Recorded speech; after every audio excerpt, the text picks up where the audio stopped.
नमस्कार विद्यार्थी मित्रांनो, सुधागड एज्युकेशन सोसायटीचे उच्च माध्यमिक विद्यालय कळंबोलीतर्फे इयत्ता 12वी कला विज्ञान ऑनलाईन मार्गदर्शन वर्गात तुमचं स्वागत आहे। विद्यार्थी मित्रांनो, आपण जे 5वं प्रकरण पाहत होतो, द्वितीय आर्थिक क्रिया, या प्रकरणाचा अगदी शेवटचा भाग आपल्याला आज बघायचा आहे।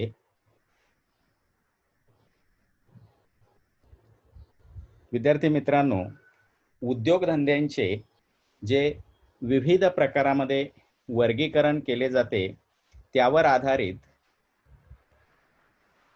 जे प्रकार आपण मागच्या तासाला बघितले, कच्च्या मालावर आधारित उद्योगधंदे, कच्च्या मालाच्या स्रोतानुसार त्याच्या स्वरूपानुसार उद्योगांचे विविध प्रकार आपण बघितले। उद्योगांचे पुढचं वर्गीकरण आहे की भांडवली गुंतवणुकीनुसार उद्योगांचे केले जाणारे वर्गीकरण।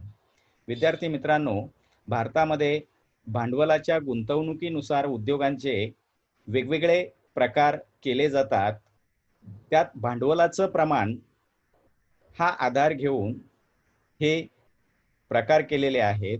त्यातला पहिला प्रकार आहे तो म्हणजे मोठे उद्योगधंदे। आता मोठ्या उद्योगधंद्यांमध्ये प्रामुख्याने भांडवली गुंतवणूक जी आहे ती खूप मोठी असते। साधारणपणे या उद्योगांमध्ये अवजड अशा यंत्रसामग्रीचा वापर केला जातो। त्याचबरोबर इतर सोयी सुविधा ज्या आहेत त्यासाठी मोठ्या प्रमाणावर या उद्योगामध्ये भांडवल वापरलं जातं। म्हणजे भारतामध्ये 10 कोटींपेक्षा जास्त भांडवली गुंतवणूक असणारे जे उद्योग आहेत त्या सर्व उद्योगांचा या मोठ्या उद्योगांमध्ये समावेश केला जातो। त्यात प्रामुख्याने लोहपोलाद उद्योग आहे, ऊर्जा उद्योग किंवा ऊर्जा निर्मिती उद्योग असतील, वस्त्र उद्योग निर्मिती उद्योग असतील किंवा साखर उद्योग असतील, त्याचबरोबर जे रासायनिक खत प्रकल्प आहेत, ऑइल रिफायनरी आहेत, हे जे उद्योग आहेत हे उद्योग या पहिल्या गटामध्ये मोडतात। मोठ्या उद्योगांमध्ये त्याचा समावेश होतो। म्हणजे भांडवली गुंतवणुकीनुसार ज्या उद्योगांची भांडवली गुंतवणूक ही 10 कोटींपेक्षा जास्त आहे अशा सर्व उद्योगांचा या मोठ्या उद्योगांमध्ये समावेश होतो। त्याच पद्धतीने दुसरा प्रकार आहे तो म्हणजे सूक्ष्म लघु मध्यम उद्योग। तर भारतामध्ये सूक्ष्म लघु आणि मध्यम उद्योग यांची निश्चितता ही खालील चार्टमध्ये दिलेल्या रकमांच्या किंवा भांडवलाच्या आधारे त्या ठिकाणी केली जाते। आता जे सूक्ष्म उद्योग आहेत या सूक्ष्म उद्योगामध्ये यंत्रसंच यामध्ये असणारी गुंतवणूक जी आहे ती जवळपास 25 लाखांपर्यंत असते, 25 लाखापेक्षा कमी असते। आणि इतर उपकरणं जे आहेत त्यामध्ये भांडवल गुंतवणूक ही 10 लाखांपेक्षा जास्त असत नाही। असे जे उद्योग आहेत त्याला सूक्ष्म उद्योग असं म्हटलं जातं। आणि या उद्योगातून जी काही उत्पादने निर्माण होतात त्यात प्रामुख्याने पेन आहेत किंवा दूध प्रक्रिया उद्योग आहेत, सायकलचे पार्ट्स निर्माण करणारे उद्योग असतील, म्हणजे या पद्धतीने हे जे उद्योग आहेत किंवा कपडे तयार करणारे छोटे मोठे उद्योग असतील त्यांचा उपयोग त्यांचा समावेश या सूक्ष्म उद्योगामध्ये त्या ठिकाणी केला जातो। त्यानंतर दुसरा प्रकार आहे लघु उद्योग। आता या लघु उद्योगामध्ये प्रामुख्याने भांडवली गुंतवणूक ही 25 लाखांपेक्षा जास्त असते, परंतु ती 5 कोटीपेक्षा कमी असते। म्हणजे 25 लाख ते 5 कोटीपर्यंत भांडवली गुंतवणूक यंत्रसंचांमध्ये किंवा यंत्रांच्या मध्ये असलेले जे उद्योग आहेत ते लघु उद्योग आहेत। आणि उपकरणं जे आहेत इतर त्याच्यामध्ये असणारी गुंतवणूक ही 10 लाखांपेक्षा जास्त असते, परंतु ती 2 कोटींपेक्षा कमी असते। असे उद्योग जे आहेत ते लघु उद्योग म्हणून ओळखले जातात। यात प्रामुख्याने बाटली तयार करणारे कारखाने आहेत, खेळणी तयार करणारे उद्योग आहेत किंवा कागद निर्मिती उद्योग आहेत। हे जे उद्योग आहेत हे लघु उद्योग म्हणून या ठिकाणी ओळखले जातात। त्याच पद्धतीने मध्यम उद्योग जे आहेत की ज्या उद्योगांची भांडवली गुंतवणूक ही 5 कोटींपेक्षा जास्त आणि 10 कोटींपेक्षा कमी असते यंत्रसंच सामग्रीमध्ये. त्याचबरोबर उपकरणांमध्ये भांडवली गुंतवणूक ही 2 कोटींपेक्षा जास्त परंतु 5 कोटींपेक्षा कमी असते. असे उद्योग जे आहेत ते मध्यम उद्योग म्हणून ओळखले जातात. मग हे जे उद्योग आहेत, उदाहरणार्थ सायकल निर्मिती करणारे उद्योग असतील किंवा दूरदर्शन, टीव्ही वगैरे तयार करणारे, रेडिओ तयार करणारे उद्योग असतील, रेडिओ संच तयार करणारे उद्योग, तर हे जे उद्योग आहेत हे मध्यम उद्योग म्हणून त्या ठिकाणी ओळखले जातात. या ठिकाणी चित्रामध्ये आपल्याला दिसतंय की इथे तयार कपडे करण्याचा कारखाना आहे. या पद्धतीने या ठिकाणी असे सूक्ष्म, लघु आणि मध्यम उद्योग हे भांडवली गुंतवणुकीनुसार त्या ठिकाणी वेगवेगळ्या 3 गटामध्ये विभागले जातात. विद्यार्थी मित्रांनो, पुढचा उद्योग आहे कुटीर उद्योग किंवा ज्याला गृह उद्योग म्हणतो किंवा त्यालाच आपण ग्रामोद्योग असेही म्हणतो. आता हे जे उद्योग आहेत या उद्योगात प्रामुख्याने मानवी श्रमाचा वापर जो आहे तो मोठ्या प्रमाणावर केला जातो आणि या उद्योगासाठी आवश्यक असणारा जो कच्चा माल आहे तो कच्चा माल स्थानिक स्तरावर उपलब्ध होतो. अशा स्थानिक कच्च्या मालावर त्या ठिकाणी प्रक्रिया करून तयार पक्का माल जो आहे हा तयार पक्का माल या उद्योगामध्ये स्थानिक पातळीवर तयार केला जातो. हा उद्योग घरगुती स्वरूपाचा असल्यामुळे त्याला आपण गृह उद्योग असे म्हणतो किंवा कुटीर उद्योग असे म्हणतो. या उद्योगात नेहमीच्या वापरातील आणि प्रामुख्याने स्थानिक बाजारपेठांमध्ये विक्री होणाऱ्या वस्तू ज्या आहेत त्यांचं उत्पादन केलं जातं. या उद्योगात भांडवल आणि वाहतूक खर्च कमी असतो. आता याची उदाहरणं जर आपण बघितली तर कुंभार मातीची वेगवेगळी वस्तू बनवतो, भांडी बनवतो, त्याचा जो व्यवसाय आहे तो कुटीर उद्योगामध्ये समाविष्ट होतो. किंवा विणकर असेल, या पद्धतीने लोहार असेल, सुतार असेल किंवा हस्तकला उद्योग असतील, यातील जे कारागीर आहेत ते कुटीर उद्योगामध्ये प्रामुख्याने गुंतलेले काम करताना आपल्याला त्या ठिकाणी आढळतात. हे उद्योग कौशल्याधिष्ठित असल्यामुळे म्हणजे उत्तम प्रकारचं कौशल्य या उद्योगांमध्ये आवश्यक असतं आणि आज आपण विचार केला, सद्यस्थितीचा विचार केला तर या उद्योगाचं महत्त्व हे वाढलेलं आहे. यातील काही उत्पादनांना परदेशामध्ये सुद्धा मोठी मागणी असल्याने यातील उत्पादने, पक्का माल जो आहे, पक्की उत्पादने ती आंतरराष्ट्रीय बाजारपेठांमध्ये सुद्धा विक्रीसाठी त्या ठिकाणी निर्यात केली जातात. उदाहरणार्थ रजई किंवा पैठणी यासारख्या वस्तू आंतरराष्ट्रीय बाजारपेठांमध्ये विक्रीसाठी जातात कारण त्यांना मागणी भरपूर असते. या पद्धतीने आता इथे बघा या चित्रामध्ये आपल्याला दिसतंय हा कुटीर उद्योग आहे. आता इथे चटाई तयार करण्याचे उद्योग या सगळ्या महिला या ठिकाणी करताय. या पद्धतीचे असे छोटे उद्योग जे आहे जे घरगुती स्वरूपामध्ये चालवले जातात, लोणचे असतील, पापड असतील तयार करणारे उद्योग तेही कुटीर उद्योगामध्ये समाविष्ट होतात. या पद्धतीने हा भांडवलावर आधारित या ठिकाणी तिसरा उद्योग आहे. यासाठी लागणारं भांडवल हे अतिशय कमी स्वरूपामध्ये त्या ठिकाणी लागत असतं. या पद्धतीने भांडवलावर आधारित उद्योगांचे 3 प्रकार त्या ठिकाणी केले जातात. त्याच पद्धतीने आता उत्पादन जे आहे त्या उत्पादनावर आधारित उद्योगांचं काही प्रकारामध्ये वर्गीकरण केलं जातं. त्यात पहिला प्रकार आहे ज्याला आपण मूलभूत उद्योग असे म्हणतो किंवा त्यालाच अवजड उद्योग असे म्हणतो. आता हे उद्योग जे आहेत ते उद्योग इतर उद्योगांमध्ये जे साहित्य वापरलं जातं त्याची निर्मिती करणारे उद्योग असतात. म्हणजे इतर उद्योगांमध्ये वापरलं जाणारं साहित्य अशा या मूलभूत उद्योगांमधून तयार केले जाते. याचं उत्तम उदाहरण म्हणजे लोहपोलाद उद्योग. लोहपोलाद उद्योगामध्ये त्या ठिकाणी कच्चं लोह खनिज किंवा इतर मॅग्नीज असेल, इतर वेगवेगळ्या प्रकारची खनिज असतील त्यांचा वापर करून त्या ठिकाणी आयर्न अँड स्टील म्हणजे लोहपोलाद तयार केलं जातं आणि त्याचा उपयोग इतर उद्योगांमध्ये केला जातो कच्चा माल म्हणून. जसं की वाहन निर्मिती उद्योग असतील, यंत्रनिर्मिती, अवजड यंत्रांची निर्मिती करणारे उद्योग असतील, त्याचबरोबर रेल्वे निर्मिती उद्योग असतील. या उद्योगांमध्ये अशा पद्धतीने या ठिकाणी या उद्योगातून, अवजड उद्योगातून तयार झालेला माल कच्चा माल म्हणून त्या ठिकाणी वापरला जातो आणि म्हणूनच या उद्योगांना मूलभूत उद्योग असं म्हटलं जातं. म्हणजे या पद्धतीने हा पहिला प्रकार आहे. त्यानंतर दुसरा प्रकार आहे ग्राहकोपयोगी वस्तू तयार करणारे उद्योग किंवा हलके उद्योग ज्याला म्हटलं जातं. आता या उद्योगामध्ये तयार झालेला माल जो आहे तो थेट ग्राहकांच्या घरापर्यंत जातो.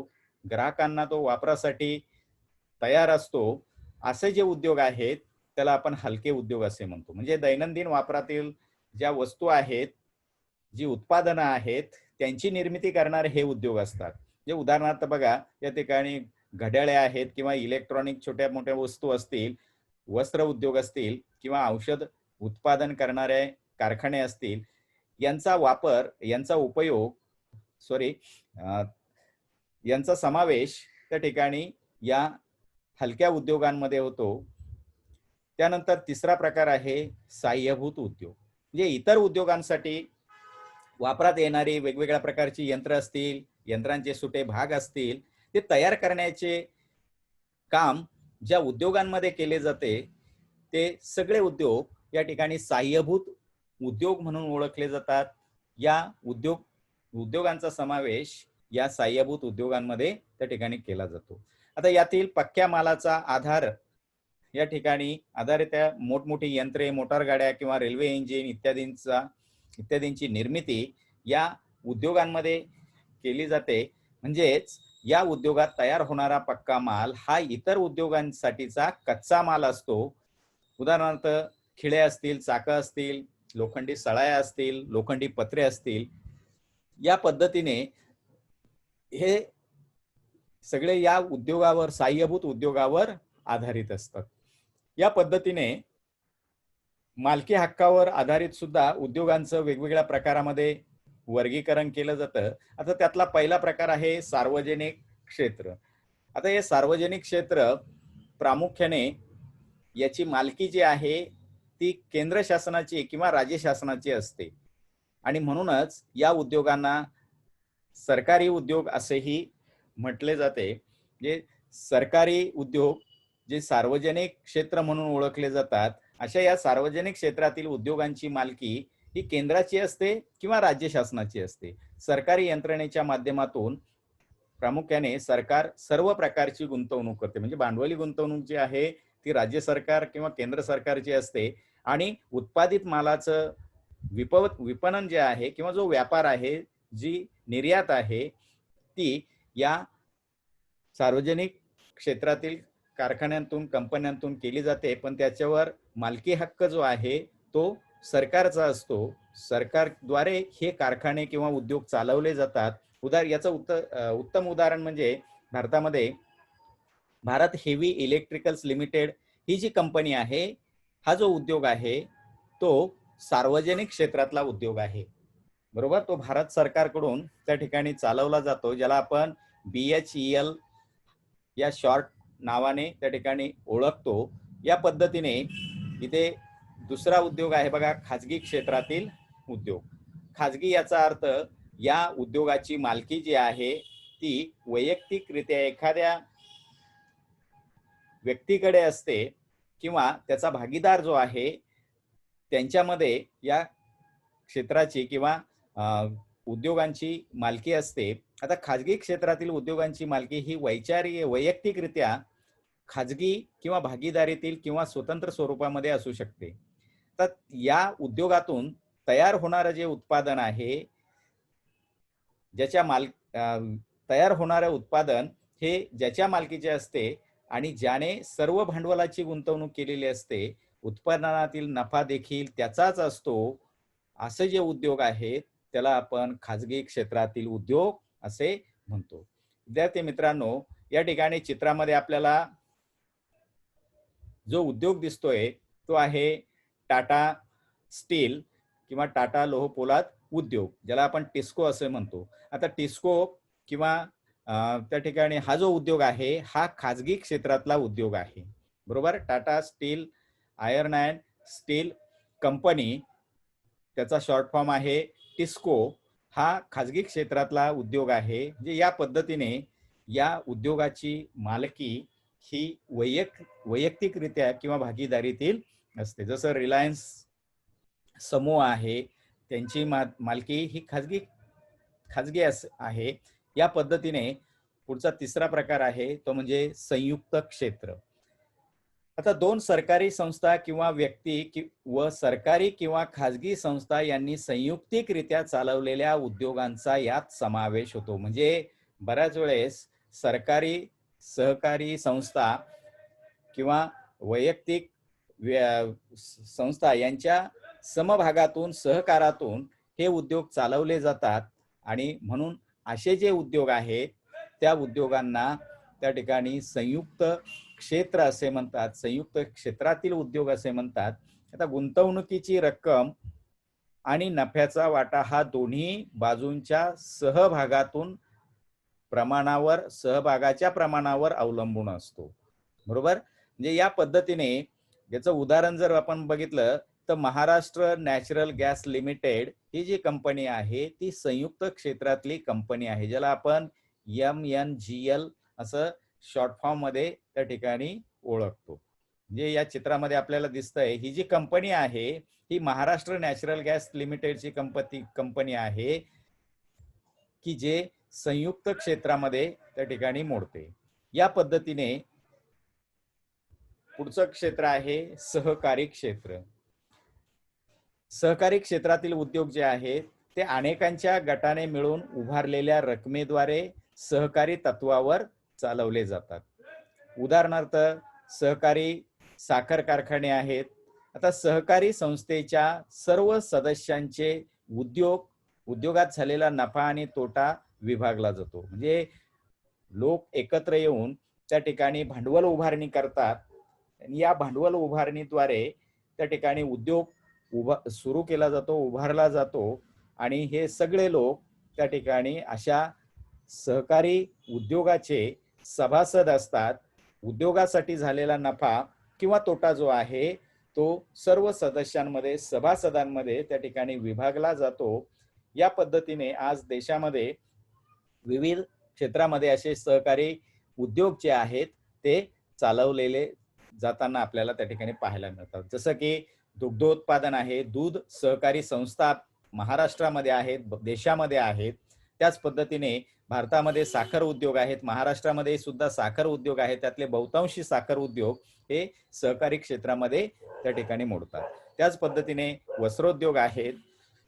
यासारखे उद्योग जे आहेत ते सहकारी क्षेत्रामध्ये मोडतात. आता अमूल दूध कंपनी जी आहे ती सुद्धा त्या ठिकाणी सहकारी क्षेत्रामध्ये मोडते. या ठिकाणी चित्रामध्ये आपल्याला दुग्ध उत्पादन जे आहे ते दिसतंय. या पद्धतीने सहकारी क्षेत्र हे मालकी हक्कानुसार त्या ठिकाणी चौथा प्रकार आहे. त्यानंतर पाचवा प्रकार आहे बहुराष्ट्रीय उद्योग. आता खाजगी किंवा सार्वजनिक उद्योगांचे क्षेत्र जेव्हा एका देशापुरते मर्यादित न राहता अनेक देशांमध्ये विस्तारले जाते.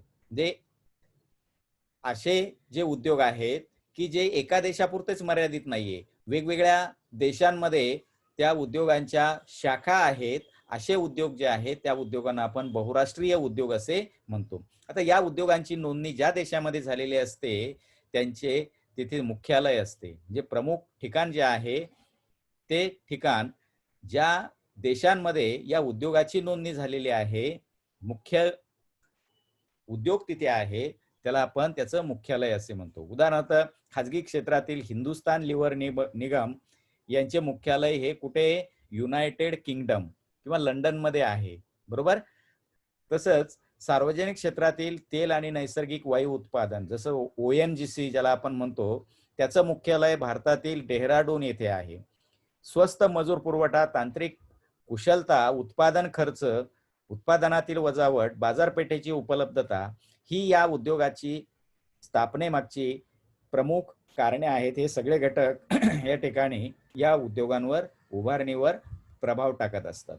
या पद्धतीने विविध उद्योगांचं वर्गीकरण हे प्रामुख्याने भांडवल गुंतवणूक असेल, मालकी हक्क असेल, कच्च्या मालाचे स्रोत असतील किंवा उत्पादनाचं स्वरूप असेल त्याच्यानुसार केले जातात. पुस्तकामध्ये एक चार्ट या ठिकाणी दिलेला आहे. त्या चार्टच्या आधारे या उद्योगांचं जे वर्गीकरण आहे ते आपल्याला अगदी सुस्पष्टपणे व्यवस्थितपणे त्या ठिकाणी समजून घेण्यासाठी मदत होते. आता इथे भांडवली गुंतवणूक आपल्याला दिसते. या भांडवली गुंतवणुकीनुसार हे जे काही 3 प्रकार पडतात त्यातला पहिला प्रकार जो आहे तो या ठिकाणी मोठे उद्योग आहे. त्यानंतर दुसरा उद्योग मध्यम लघु उद्योग किंवा कुटीर उद्योग तिसरा प्रकार आहे. त्याच पद्धतीने मालकी हक्कानुसार या ठिकाणी खाजगी क्षेत्र, सार्वजनिक क्षेत्र, संयुक्त क्षेत्र, सहकारी क्षेत्र आणि बहुराष्ट्रीय क्षेत्र असे 4-5 प्रकार या ठिकाणी केले जातात. आता कच्च्या मालाच्या स्रोतानुसार या ठिकाणी वेगवेगळे 5 प्रकार आपल्याला या ठिकाणी दिसत आहेत. त्यात कृषीवर आधारित असतील, खनिजावर आधारित, सागरावर सागर संपत्तीवर आधारित असतील, खनिजांवर त्या ठिकाणी आधारित असतील, याच पद्धतीने वनांवर आधारित असतील आणि शेवटचा चौथा जो प्रकार आहे उत्पादनाच्या स्वरूपानुसार त्यात हलके उद्योग आहे, अवजड उद्योग आहे आणि पूरक उद्योग आहे असे वेगवेगळे प्रकार या ठिकाणी आपण या प्रकरणामध्ये पाहिलेले आहे. विद्यार्थी मित्रांनो, या ठिकाणी हे 5वं प्रकरण जे आहे ते संपलेलं आहे. या पद्धतीने मानवाचा जो महत्वाचे जे आर्थिक व्यवसाय आहेत त्यात हे द्वितीय श्रेणीचे व्यवसाय आहे. त्या द्वितीय श्रेणीमध्ये उद्योगधंदे हा सर्वात महत्वाचा उद्योग आहे की ज्याच्यावर विविध स्वरूपाच्या कच्च्या मालावर प्रक्रिया करून त्याची पक्की उत्पादने घेतली जातात. धन्यवाद मित्रांनो. या ठिकाणी आज आपण इथेच थांबूया. लवकरच पुन्हा नवीन व्हिडिओमध्ये नवीन प्रकरणामध्ये भेटूया. धन्यवाद.